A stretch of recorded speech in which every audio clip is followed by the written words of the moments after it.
William Anders, ang astronaut ng Apollo 8 na kilala sa pagkuha ng sikat na larawan ng Earthrise noong 1968.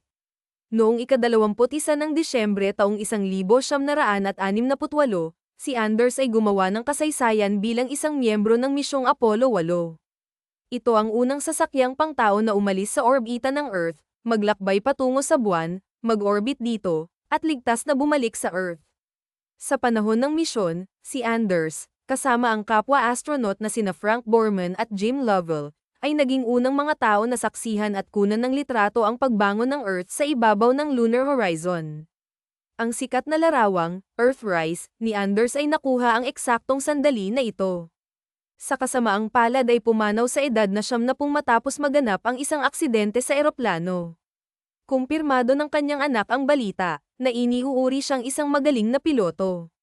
Ang larawan, ang unang larawang kulay ng Earth mula sa kalawakan, ay lubos na makabuluhan sa pagbabago kung paano tiningnan ng tao ang planeta, na nagudyok sa kilusang pangkapaligiran. Pinupuri ang alamat ni Anders para sa kanyang ambag sa pagsasaliksik sa kalawakan, kung saan ang misyon ng Apollo 8 ang unang paglipad ng tao patungo sa buwan. Patuloy na nagbibigay inspirasyon ang kanyang mga aksyon sa mga susunod na mga astronaut at manlalakbay. Kung hindi ka pa naka-follow, maaari mong pindutin and like, share and follow para sa mga bagong update.